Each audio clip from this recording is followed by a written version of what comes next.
There are people who have labor and they sell their labor. In today's markets, they derive some wage income, and with the wage income, they have to decide how much to consume today and, if possible, how much to save, because there is a tomorrow. Why? Because tomorrow there is a problem. You do not know whether you will get a wage income. You do not know what the prices are going to be. All right? So because of that, you try to build the story. So let's look at the individual story. So this is a typical individual. This is no aggregate or something. So he solves this UI. Notice that C1 is today's consumption and C2 is tomorrow's consumption. Alright? So, subject to P1, C1, M1, I'll explain the notation.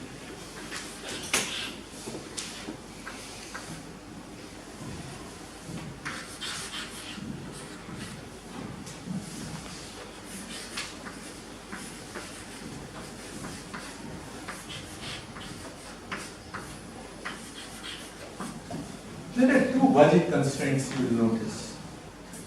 The first period, the person, the householder begins with an amount of money, which is M0, right?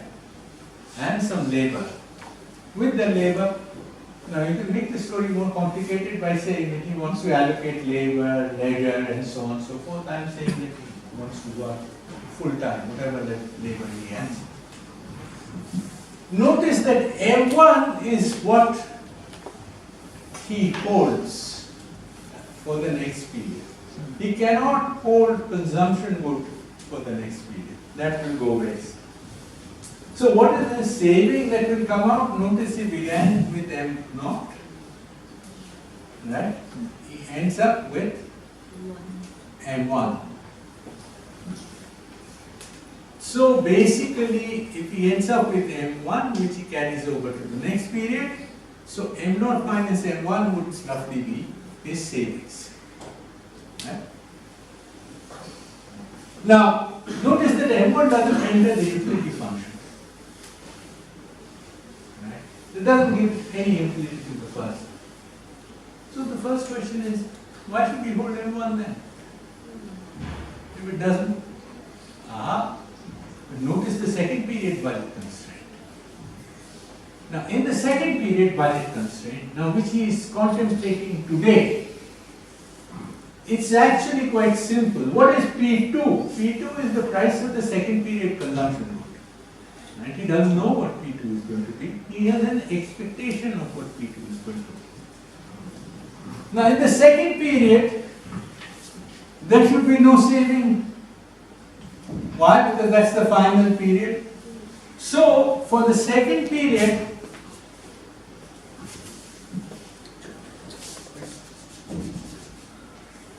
P2, C2 should be equal to this. All we have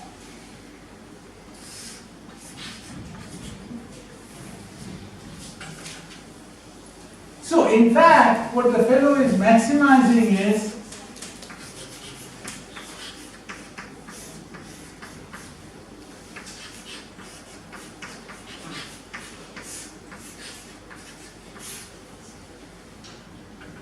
subject to a single constraint.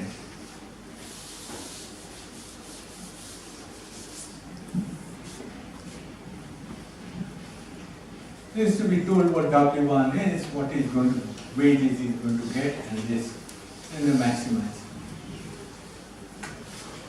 Now, also notice that M1 has entered into the utility function. How? Because in terms of what it can help the person purchase in the next period. Alright? So you get a demand for M1. So this is a derived demand for money. Right? So there is a demand for money, money holding would be positive. Now if, for example, this fellow has rather drastic expectations. For instance, I don't know, have you people come across something called the real balance effect? Yes? No?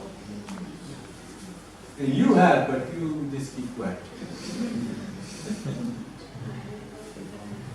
Well, you see, real balance is when real money balances affect your utility. Now notice in this situation, if you believe that W2, your next period you're going to be unemployed, so W2 is 0. P2 you expect to be P1, that is you don't expect prices to change. Then clearly the real balances are going to enter. Right? So basically, some form of expectations would get you the kind of thing that real balances make sense. Okay? But anyway, so let me say that you solve this problem. Okay, I'll wind up in 5 minutes, and then we can talk. Now, how do we solve this? Straightforward. You do the usual Lagrangian and so on. So, first order condition, del U, del C1 should be lambda P1. Now, del U, del C2, I mean, what are the decision variables? He's going to choose what? He's going to choose C1 and M1, right? He can't choose C2 now. When the only thing about C2 he knows is that whatever he has next period he's going to spend it on C2. So del U, how do you get del U del M1? So it's going to be del U del C2 times the derivative of this with respect to M1, which is what? 1 upon P2 is equal to lambda. So the marginal rate of substitution between C1 and C2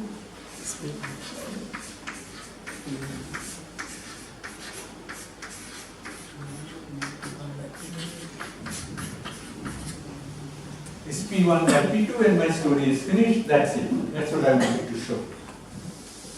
Why is that a problem?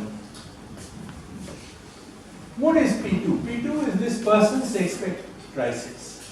So if there is an equilibrium of some kind, notice that the marginal rates of substitution between C1 and C2 are going to be differing across individuals, because not everyone would have the same expectations. Whereas if you bring in things like efficiency, they have to be the same. If they have to be the same, so the equilibrium in general not be efficient. That's why you need rational expectations, right? You need things like perfect foresight, so that P2 is the same across individuals. So that is the catch. And of course, rational expectations or perfect foresight does not often work, so that any time you have a model with money, it's likely to be inefficient, it's likely to build up, and over time that things may crash. So that's the story that I have for why financial crashes occur, must necessarily occur from time to time. See, what is happening is, I mean, think of what happened. You know about the subprime crisis in the US, right? What happened? In the subprime crisis, like if I wanted to borrow money to buy a house, the house had a certain valuation. But the banks, they did something which was really stupid.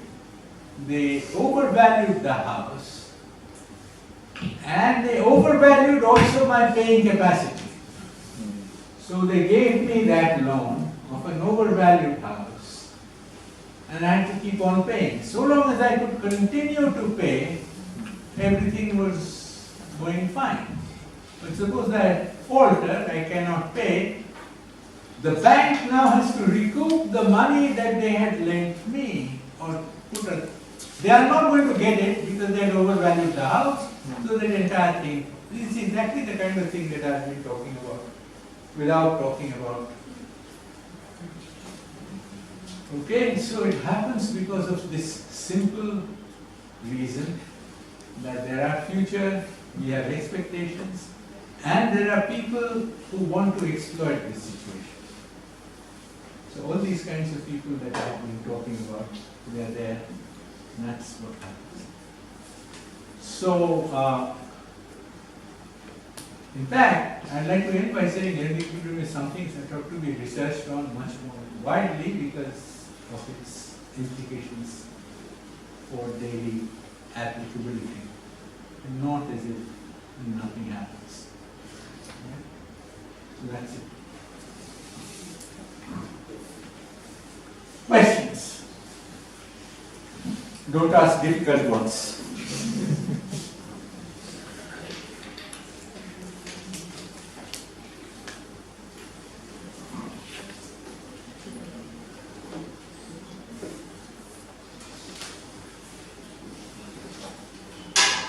All quiet. Huh?